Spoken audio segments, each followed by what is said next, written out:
Bueno, mi nombre es Freddy Archila, nací en la ciudad de Cobán, en la ciudad de Carlos V, en 1973, y sin duda alguna ese fue un hecho importante para hacer lo que yo estoy haciendo en la actualidad, ciencia botánica.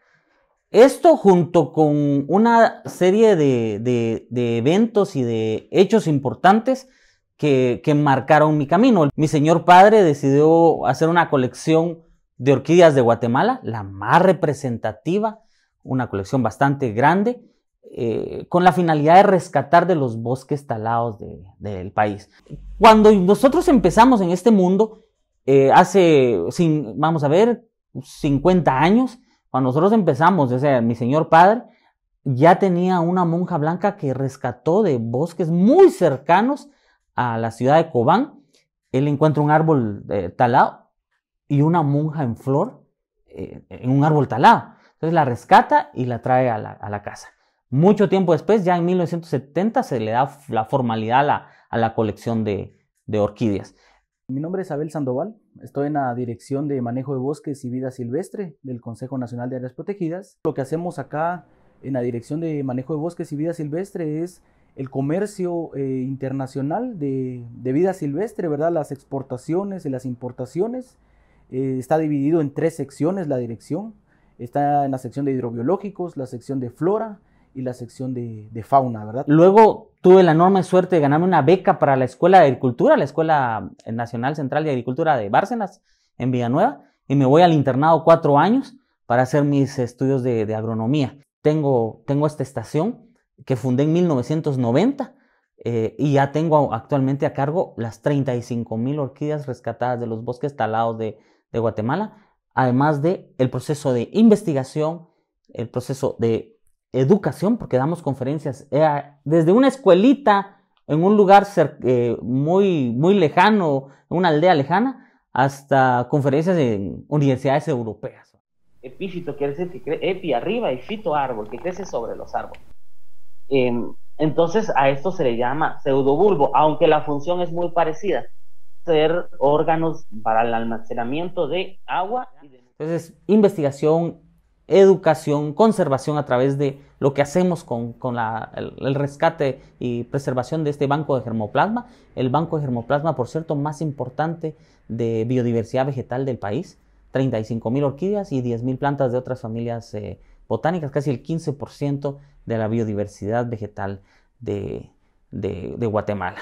El Sistema Guatemalteco de Áreas Protegidas, como se denomina por sus siglas, es SIGAP, y es el sistema que aglutina todas las áreas protegidas del país. Actualmente contamos con aproximadamente 345 áreas protegidas en el país, que constituye un 32% del territorio nacional. Para hablar de la monja blanca, para hablar de este símbolo patrio, creo que es importante regresar y conocer un poco de la historia etnobotánica. Hay 2 corrientes del origen del nombre. Algunos le dicen que es Saquijish, que es el tigre blanco, que en medio de la flora, dicen que en medio de la flora hay un tigre que está saltando. O sea, el tigre entendamos que es un jaguar, porque tigre solo hay en Asia, ¿no? Y la otra es Saki-Ishk, que es la mujer blanca o la hembra blanca. Los que dicen que adentro de la flora hay una mujer desnuda, ¿no? Y luego pues la venida de los dominicos dicen nada de mujeres desnudas, es una monjita y está orando, ¿va?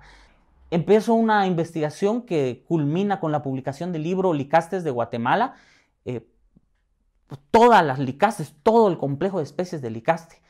Y en medio de esa investigación me doy cuenta que el nombre científico está mal. Y tal vez aquí vale la pena hacer este paréntesis. En 1840 se describe por primera vez Maxillaria skinneri, basado en materiales colectados en Guatemala y enviados a Sir George Bateman. Sir George Bateman los manda a John Lindley, un referente de la botánica en Inglaterra. Este personaje describe como maxillaria, porque a eso estaba asignado al principio. Luego, un par de años después, John Lindley entra a una exposición de orquídeas en Inglaterra y ve en flor una Lycaste virginalis, en ese tiempo todavía Maxillaria skinneri, y dice, ¿y esto qué es? ¡Qué sorprendente! Y todo el mundo se extraña porque él le había puesto el nombre. Y por alguna extraña razón él dice, no, lo que yo nombré no era así, era una flor amarilla. Y les digo por una extraña razón, porque yo investigué, busqué el material herborizado, que son 2 flores secas, y corresponde perfectamente a lo que nosotros conocemos como Lycaste virginalis. Así es que ese lapsus viene y él vuelve a describir una nueva Maxillaria skinneri, basado en flores que él corta en esa exposición y las herboriza. En taxonomía uno puede hacer muchas cosas, pero jamás repetir un nombre que ya usó. Un año después, 1843, describe un nuevo género, el género Lycaste. Después de darnos cuenta de esto, de que había usado 2 veces el nombre y que cuando él transfiere en 1843 el nuevo género usa el segundo nombre que era inválido para su nueva Lycaste skinneri, imagínense, más de 100 años después, nosotros hacemos una publicación en la revista francesa Ricardiana y aclaramos el estatus taxonómico. ¿Qué quiere decir esto? Que le ponemos el nombre correcto. Y entonces, a partir del 2011, ya el nombre correcto internacionalmente aceptado es Lycaste virginalis, forma alba, Archila y Chirón. Archila es mi apellido porque yo soy el autor principal, y Chirón por Guy Chirón, una de mis contrapartes importantes. El sistema guatemalteco de áreas protegidas no solo se trata de las áreas protegidas del país, sino que de las instituciones que coadministran esas áreas protegidas. Por ejemplo, un ejemplo claro de este sistema guatemalteco es el sistema de parques que tenemos en Alta Verapaz, por ejemplo. El Parque Laguna La Chua, por ejemplo, está administrado por el INAV. El Parque Nacional Las Victorias está administrado por INAV. Semuc Champey está administrado directamente por CONAP. Entonces, digamos, el biotopo por la Universidad de San Carlos de Guatemala. Entonces, este sistema guatemalteco funciona con todas las áreas protegidas que tienen distintas categorías, ¿verdad? Está desde la categoría 1, que son los parques nacionales, hasta la categoría 6, que son las reservas de biosfera, donde se permiten ya los asentamientos y las poblaciones dentro de las áreas protegidas, pero también incluye estos coadministradores a estas instituciones que pueden ser municipalidades, universidades, ONGs o instituciones gubernamentales. La monja blanca habitó por mucho tiempo, y bueno, hasta su reintroducción, en bosques nubosos de Guatemala y una pequeña porción de México. Este tipo de ecosistema, los bosques nubosos, tienen una particularidad. Tienen una cantidad de precipitación muy alta y su biodiversidad es impresionante. La monja blanca necesitaba esa humedad para poder desarrollar de manera adecuada y tener un crecimiento muy bueno para florecer en los meses de noviembre, diciembre, enero y febrero. Podemos ver, digamos, dentro de unas de las características de estos bosques de lluvia, de estos bosques nubosos, de temperaturas variables que van desde lo templado a lo frío, una enorme cantidad de briófitos, o sea, de musgos, que pueden ser hasta epífitos terrestres, epipétricos. Podemos observar también una enorme cantidad de helechos, es como parte de esa composición florística. Y claro está, una enorme cantidad de orquídeas, incluyendo ahora nuestra flor nacional, la monja blanca. Todo muy lindo. A mí me encantó ver mi apellido vinculado a mi símbolo patrio. Fue en verdad algo muy emocionante. Yo he realizado descripciones importantes del Amazonas, y de Papúa Nueva Guinea, de Borneo, de Madagascar y obviamente de otros países de Sudamérica, de Centroamérica, pero fue muy, muy emocionante que mi símbolo patrio llevara el apellido. Pero había una historia paralela que era muy triste. Nuestra flor nacional ya se encontraba extinta de su medio.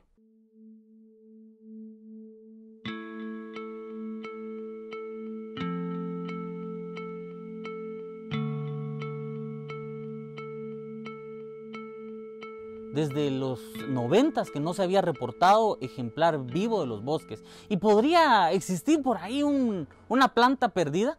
Sin embargo, eso no era, digamos, estadísticamente significativo. Teníamos un problema real. ¿Y por qué se daba este problema? Bueno, no solo es el caso de la monja blanca. Para los recursos naturales de Guatemala, la destrucción de los ecosistemas es terrible. Hay estudios que dicen que hemos depredado y hemos destruido cerca del 80% de los ecosistemas nacionales. Sí, digamos, comúnmente, digamos, CONAP tiene una lista de especies amenazadas, ¿verdad? La especie de especies amenazadas de flora y de fauna. Esta lista de especies amenazadas, según la normativa de CONAP, debe ser actualizada año con año. Sin embargo, ustedes saben que para poder actualizar una lista de especies amenazadas se necesita una serie de esfuerzos, juntar una gran cantidad de expertos. El proyecto de la actualización de la lista de especies amenazadas la llevamos a cabo el año pasado, en el 2019, y lo que hacemos es que hacemos mesas de trabajo con expertos que han estudiado cierta especie en particular. Cuando nosotros hablamos con los expertos que han estudiado la monja blanca, nos han comentado que en los lugares donde había presencia de la flor, de la orquídea, ya no se encuentra la orquídea debido a que hay cambio de uso del suelo, incendios forestales, invasiones, ¿verdad? O el saqueo, o lo que nosotros llamamos tráfico ilegal de la flora silvestre. Entonces, cuando empezamos a ver que donde habían, digamos, por ejemplo, donde se encontraba la monja blanca de forma natural, ya no se encuentra, entonces empezamos a establecer que se sube a un criterio de protección, por ejemplo. Entonces, digamos, la lista de especies amenazadas tiene 3 criterios de protección. Está desde la categoría 3 hasta la 1. Entonces, digamos, la monja blanca antes, en años anteriores, había estado en la categoría 2, que eran áreas donde eran muy particulares, donde se encontraba la especie. En esas pocas áreas, esos remanentes de bosque, ya no se encuentra la especie. Entonces ya tuvimos que subir a categoría 1, que es cuando ya está extinta la especie. Y bueno, esto incluye a las orquídeas y esto incluía efectivamente a la monja blanca.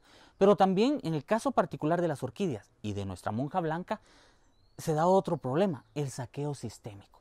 Hay mucha gente, muchos coleccionistas ilegales dentro y fuera del país, y hay gente dedicada al saqueo y al tráfico nacional e internacional de especies. Así es que enfrentó esos 2 grandes problemas, la destrucción de su hábitat y el saqueo sistemático. Eso llevó a la extinción a nuestra flor nacional.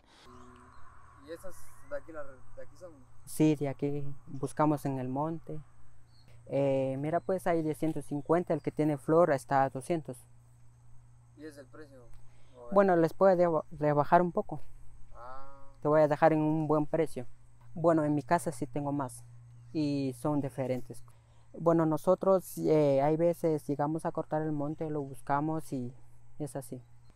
Mira, pues depende del tamaño, depende son, entonces nosotros hay veces hacemos una descuenta y así por ahí la gente viene a comprar.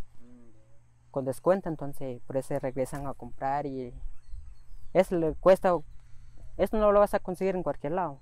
El tema de deforestación es muy serio. Bueno, acá para Guatemala, los organismos internacionales mencionan que somos un país en riesgo de cambio climático por la alta tasa de deforestación. Esto responde a la necesidad que tiene la gente de contar con más áreas de cultivo, con más áreas de pastoreo y, por supuesto, la necesidad energética. Todavía dependemos de la leña en buena medida y eso hace que la gente vaya todos los días a saquear los bosques de maderas preciosas que son utilizadas tristemente para combustible, como energético.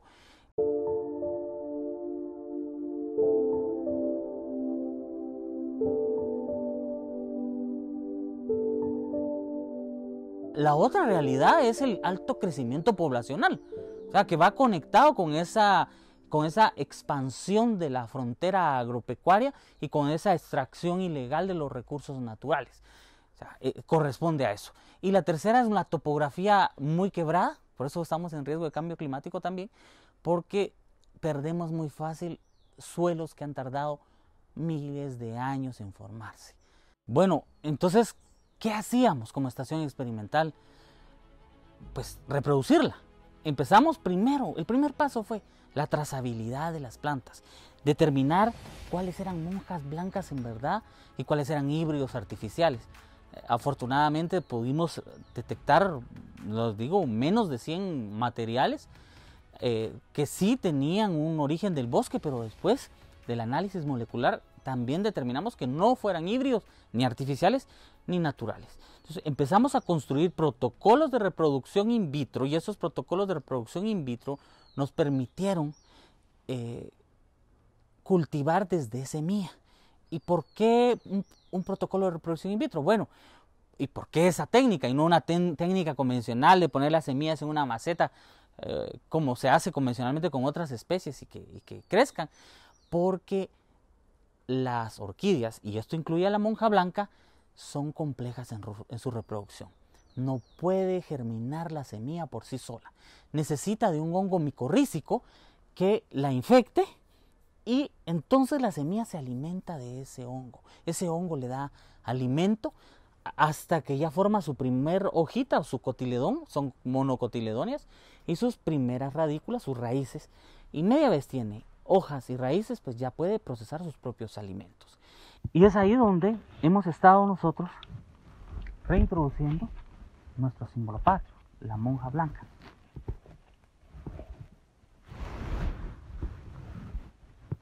Normalmente lo que hacemos es que el brote tierno tiene que dar hacia el sol, ¿verdad? Buscamos horquetas donde ellas ya tengan donde quedarse, un buen drenaje, aprovechando pues que ya tienen también un medio de cultivo, ¿verdad? Y eso les ayuda, ya vienen con fertilizantes, se les hace un subbaño de bactericidas orgánicos antes de introducirlas. Y por supuesto, ¿hay pérdida? Claro que va a haber pérdida, porque hay procesos naturales, normales, que la van a controlar. Y colocamos una pequeña pita que con el tiempo se va a degradar, ¿verdad? En lo que ella logra enraizarse, en lo que ella logra tomar y formar parte ya del ecosistema, poniendo sus raíces en la corteza. Con ese protocolo nosotros fuimos a un laboratorio in vitro, recreamos las condiciones naturales y empezamos a reproducir las semillas. Estas son unas plantas muy pequeñas de monja blanca. Es el sexto grupo de monjas blancas que logramos reproducir. Acá tenemos de varios grupos, ¿verdad? Del quinto grupo de reproducción y del cuarto grupo de reproducción. Esto para nosotros es en verdad un éxito, ya que el primer grupo que se reprodujo regresó al bosque. Y podemos decir con toda la seguridad que a partir del 2017 nuestra monja blanca se encuentra nuevamente en los bosques de Guatemala. Entonces llegamos a la determinación que teníamos una finca privada y una comunidad comprometidas con la conservación, en donde actualmente hay 400 monjas blancas que ya han dado flor. O sea, es todo un éxito, es bastante motivante. En este punto, digamos, de aquí a 2 meses, nosotros vamos a sacar las plántulas más vigorosas, porque ya desarrollaron bien, ya botaron sus brácteas laterales, unas se llaman brácteas foliares, y van a maceta individual pequeña, para luego dar paso a, pues en un par de años, a una maceta más grande, y en 3 años, exageradamente 4 años, ya se van a su destino final, que es el bosque, que es lo que al final queremos hacer. Y esto funciona con fondos que yo he generado de mi trabajo, parte de lo que mi familia me permite invertir en este proyecto de locura, que es un proyecto de pasión, proyecto de conservación de todas las orquídeas de Guatemala, pero con un énfasis especial en nuestro símbolo patrio. Lycaste virginalis, forma alba, archila y Chirón.